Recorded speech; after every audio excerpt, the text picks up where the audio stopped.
Hello बच्चों, हम देख रहे हैं अपना चैनल संस्कृत युग। आज हम नया टॉपिक शुरू करेंगे।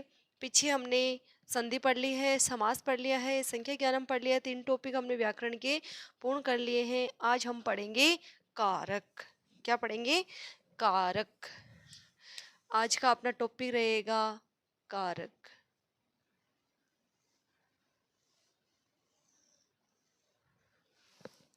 देखिए, कारक कारक में क्या होता है कि सबसे पहला प्रश्न, कारक कितने होते हैं? संस्कृत में कारक 6 होते हैं। बाकी ये प्रश्न एग्जाम में नहीं आता है कितने होते हैं, लेकिन क्या पता आ भी जाए। कभी कभी ऐसा भी हो जाता है ना, जो हम नहीं पढ़ते उसमें से कुछ ना कुछ पूछ ले, तो आप नॉर्मल सी बात है तो याद रह जाएगी कि कारक कितने होते हैं। 6 होते हैं। तो अब देखिए, सबसे पहले आपको क्या सीखना है कि कारक क्या है, कैसे बोले जाते हैं, और इनको आपको बोलना याद करना है। यानी हम पहले कारक चिन्ह सीखते हैं। क्या सीखते हैं? कारक चिन्ह।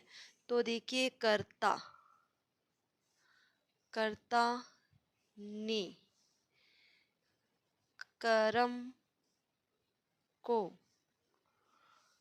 करण से, कर्ता ने कर्म को करण से, संप्रदान के लिए। यहाँ आपको के द्वारा और लिखना है। के द्वारा। क्या लिखोगे? के द्वारा। कर्ता ने कर्म को करण से, संप्रदान के लिए, अपादान से, अपादान से, संबंध का, की, के, रा, री, रे, अधिकरण, अधिकरण में, पर, और इधर लिखना है अलग होने के अर्थ में, अलग होने के अर्थ में। तो देखिए, ये अपने हैं कारक चिन्ह। सबसे पहले आपको ढंग से ऐसे याद होना चाहिए कि कर्ता ने कर्म को करण से, संप्रदान के लिए, अपादान से, अलग होने के अर्थ में, संबंध का, की, के, रा, री, रे, अधिकरण में, पर। अब देखिए, हमें ये तो मान लो याद हो गए, लेकिन इनका प्रयोग कैसे करेंगे वो अपन सीखते शब्द रूप के जरिए। हम आगे जो टॉपिक पढ़ेंगे उसमें भी ये काम आएंगे। इनको अपन बार बार नहीं पढ़ेंगे। अब जो कारक पढ़ रहे उसमें आप ये सब चीज़ें सीख लोगे तो आपके अगले टॉपिक में भी ये काम आ जाएंगे। तो देखिए, हम क्या पढ़ते हैं एक बार, राम शब्द के रूप। क्या करते हैं? राम शब्द के रूप करते हैं। तो देखिए, सबसे पहले होती है विभक्ति। सबसे पहले क्या होती है? विभक्ति। फिर आपको वचन आना चाहिए, एक वचन। फिर आपको पता होना चाहिए द्विवचन होता है। फिर आपको क्या पता होना चाहिए? बहुवचन होता है। क्या होता है? बहुवचन। अब देखिए, विभक्ति प्रथमा, द्वितीया, फिर होती है तृतीया, फिर होती है चतुर्थी, फिर होती है पंचमी, फिर होती है षष्ठी, फिर होती है सप्तमी। ऐसे ये विभक्तियाँ होती है। अब मैं आज राम शब्द के रूप लिख रही हूँ। देखो, राम में रामो, रामः, रामम, रामौ, रामान, रामेण, रामाभ्याम, रामेः, रामाय, रामाभ्याम, रामेभिः। फिर होता है आपके रामात, रामाभ्याम, रामे भी। उसके बाद आपके हो जाएगा रामश्य, रामयो, रामाणाम। फिर आपके हो जाएगा रामे, रामयो, रामेशु। अब देखिए, ये मैंने लिखे राम शब्द के रूप, इनको अपन कैसे प्रयोग करेंगे देखते। देखिए, ये है प्रथमा, द्वितीय, तृतीय, चतुर्थी, पंचमी, षष्ठी और सप्तमी विभक्ति है। 7 विभक्तियां होती है। तो देखिए, ये देखिए कर्ता ने, ये प्रथमा के लिए, कर्ता ने, ये प्रथमा के लिए। तो हमने क्या बोला, कर्ता ने, यानी हम प्रथमा में है, एक वचन में क्या लिख रहे हैं, राम मैं है। इसका मतलब हो जाएगा कि एक राम ने, क्योंकि एक वचन में एक व्यक्ति की बात होती है। रामों का मतलब होता है दो राम। तो प्रथमा चल रही है तो अपन क्या बोलेंगे, दो राम ने। अब देखिए, कर्ता ने यानी प्रथमा में कर्ता ने बोला जाएगा। तो ये रामा, ये बहुवचन में तो यानी बहुत सारे रामों ने, तो बहुत सारे रामों ने। द्वितीय में हमने क्या सीखा है, कर्म को, तो राम को, दो राम को और बहुत सारे राम को। फिर हमने सीखा करण से, तो राम से, दो राम से, बहुत सारे रामों से। फिर हमने संप्रदान के लिए देखा, तो चतुर्थी में हो जाएगा राम के लिए, दो राम के लिए, बहुत सारे राम के लिए। पंचमी में हमने सीखा कि अलग होने के अर्थ में अपादान से बोले, तो राम से, दो राम से, बहुत सारे राम से। षष्ठी में हम बोल रहे का, की, के, रा, री, रे, यानी इनमें से कोई सा भी प्रयोग कर सकते, का भी कर सकते, की भी कर सकते, के भी कर सकते, रा, री, रे भी कर सकते। तो अपन बोलेंगे राम का, दो राम का और बहुत सारे रामों के भी बोल सकते। सप्तमी में क्या बोलेंगे, में पर, राम पर, या ऐसे बोल सकते राम में, दो राम में, बहुत सारे रामों में। तो आप समझ गए होंगे कि ये जो कारक चिन्ह होते हैं उनके जरिए ही अपन संस्कृत बनाना सीखते हैं। तो ये समझ गए होंगे।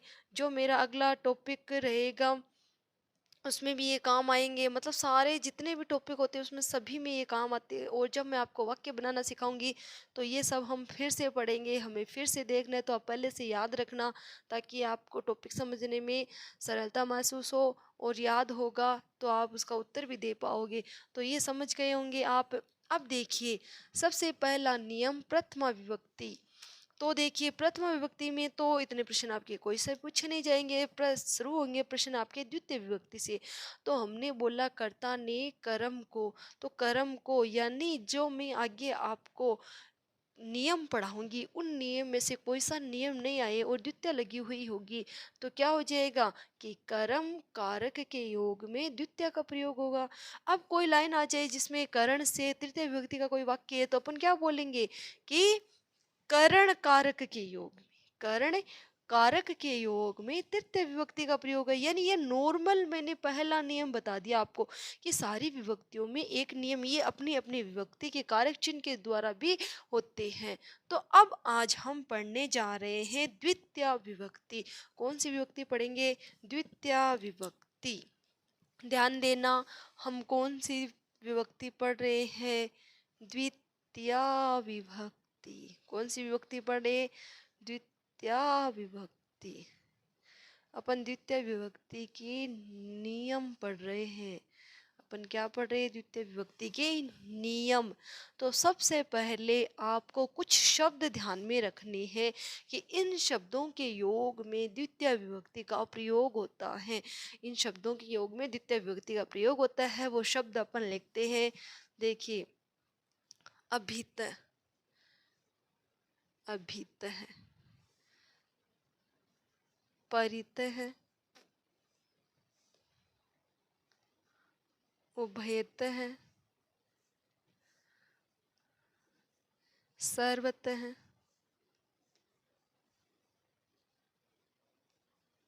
समया, निक्षा, हा, धिक, प्रति,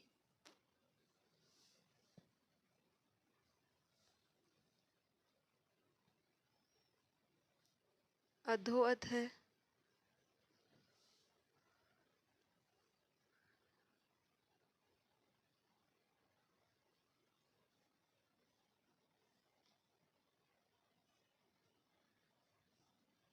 उप्योपरी,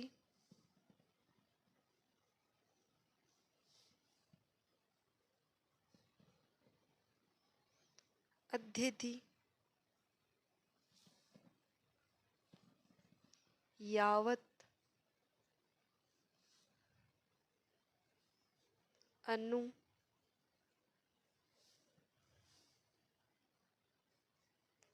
विना, अंतरा, अंतरेण।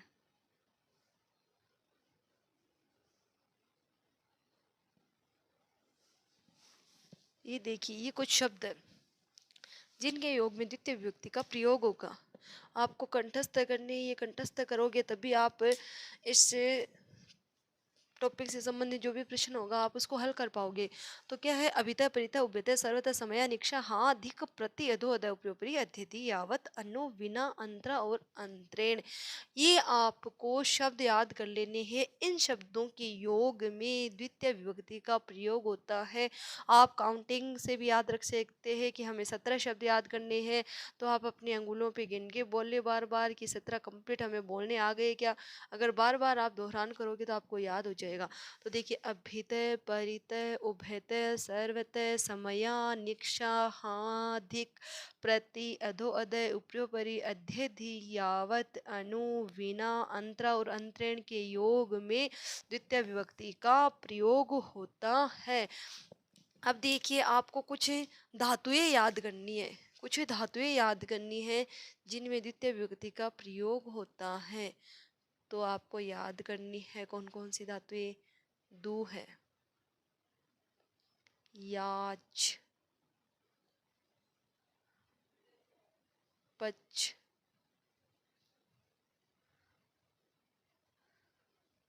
प्रच,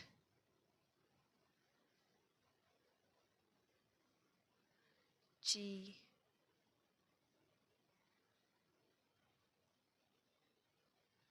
जी, नी, मुश, मथ,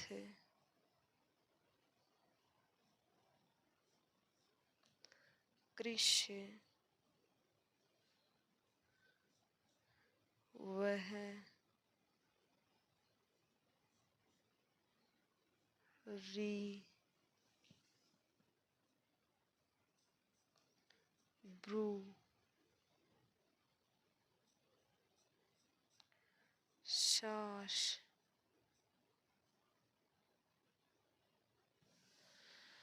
दू है, याच, पच, दंड।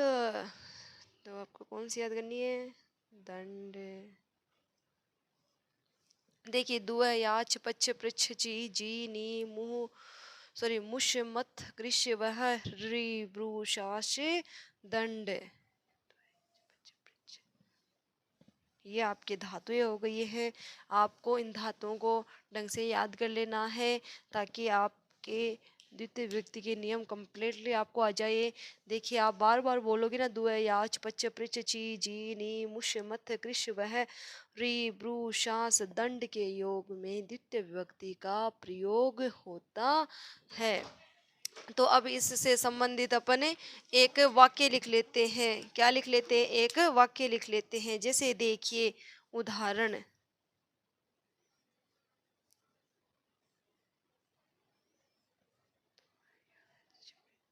देखिए उदाहरण लिखते हैं अपन। जैसे आ गया आपके ग्रामम, ग्रामम परितः क्षेत्राणि संति, क्षेत्राणि संति। अब देखिए, इस प्रकार आपके वाक्य आएगा और इनमें से किसी एक शब्द पे अंडरलाइन होगी। अभी मैं बना देती हूँ।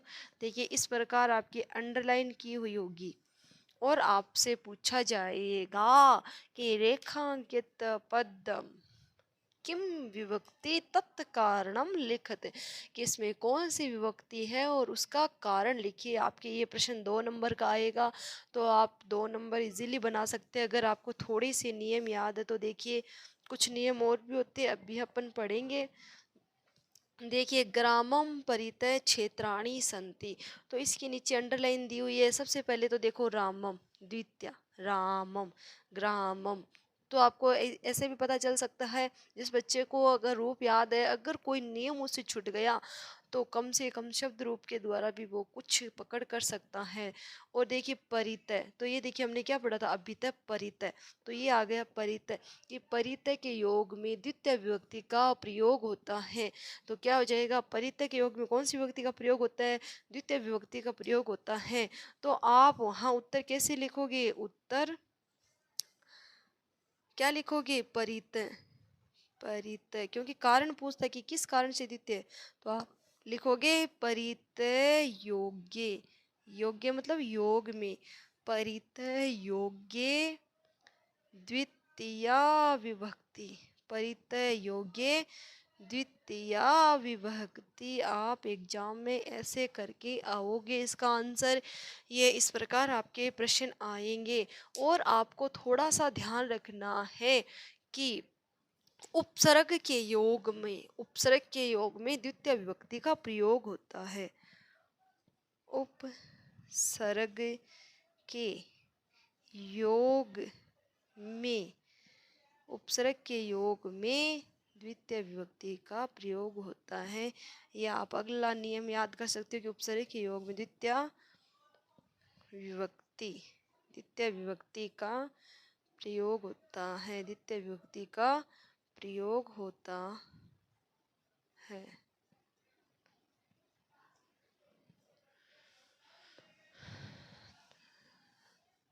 तो देखिए कुछ शब्द है, कुछ धातुएं हैं, और ये उपसर्ग के योग में द्वितीय विभक्ति का प्रयोग होता है। इस प्रकार आपको ये द्वितीय विभक्ति पढ़नी है। बाकी कालवाची और मार्गवाची शब्दों में भी द्वितीय विभक्ति का प्रयोग होता है, लेकिन ये 3 पॉइंट बड़े ही इम्पोर्टेंट है कि उपसर्ग के योग में द्वितीय होती है। और ये जो नियम दिए हुए हैं, इन नियमों से आपको जरूर वहाँ कुछ ना कुछ मिलेगा। जैसे मैं आपको धातु से संबंधित एक वाक्य लिख के देती हूँ कि इससे संबंधित वाक्य कैसे आ सकता है। देखिए जैसे ये आ गया, राधा, राधा, राधा भोजनम पचती, राधा भोजनम पचती। तो इसके नीचे अंडरलाइन आ जाएगी आपके। तो ये देखिए पचती, पच धातु है, ये क्या है, पच धातु। देखिए इधर देखिए हमने याद किया था कि पच धातु के योग में कौन सी विभक्ति होती है, द्वितीय विभक्ति होती है। पच धातु के योग में कौन सी विभक्ति होती है, द्वितीय होती है। तो हम क्या लिखेंगे, पच, पच धातु, पच धातु योग्य, पच धातु योग्य द्वितीया विभक्ति, पच धातु योग्य द्वितीया विभक्ति। तो इस प्रकार हम धातु वाले भी कर सकते हैं। तो आपको समझ में आया होगा। तो आप फिर से बार बार दोहरान करना, अभिता परिता उपत सर्वत समय निक्षा हाँ दिक प्रतीक अधो अधो प्रयोप्रिय अध्यय यावत अनु बिना अंतरा और अंतरण के योग में द्वितीय विभक्ति का प्रयोग होता है। द्वय याच पच्छ दंड पृच्छ ची जी नी मुश मथ के कृष वह री ब्रू शास दंड के योग में भी द्वितीय विभक्ति का प्रयोग होता है। इस प्रकार ये आपकी द्वितीय विभक्ति हो गई है। तो आप द्वितीय के नियमों को बार बार पढ़े और याद करें। अब मैं आपको कुछ और उदाहरण देती हूँ। जैसे देखिए आपके यह आ जाए राम, राम अश्वम, राम अश्वम अनुधावती, राम अश्वम अनुधावती। इसके नीचे अंडरलाइन आ गई। तो अब आपसे पूछे कि इसके योग में कौन सी विभक्ति है। तो देखिए अनुधावती, अनु एक क्या है, उपसर्ग है। हम उपसर्ग टॉपिक भी पढ़ेंगे। तो अनु एक क्या है, उपसर्ग है। और उपसर्ग के योग में अभी हमने नियम पढ़ा था कि उपसर्ग के योग में द्वितीय विभक्ति का प्रयोग होता है। तो आप क्या लिखोगे, अनु उपसर्गे योग्य द्वितीय विभक्तिम, अनु उपसर्गे योग्य द्वितीय विभक्तिम। तो आपको ये द्वितीय विभक्ति समझ में आई होगी। तो आप इसको बार बार पढ़ें और नियमों को याद करें। कल हम अगली विभक्ति के साथ मिलेंगे और कल आपको इससे छोटी विभक्तियाँ मिलेगी। ये थोड़े से ज़्यादा नियम है इसी में और सब में कम ही नियम है, तो आप ढंग से इन चीज़ों को अच्छे से याद कर ले और बाकी हम कल मिलेंगे।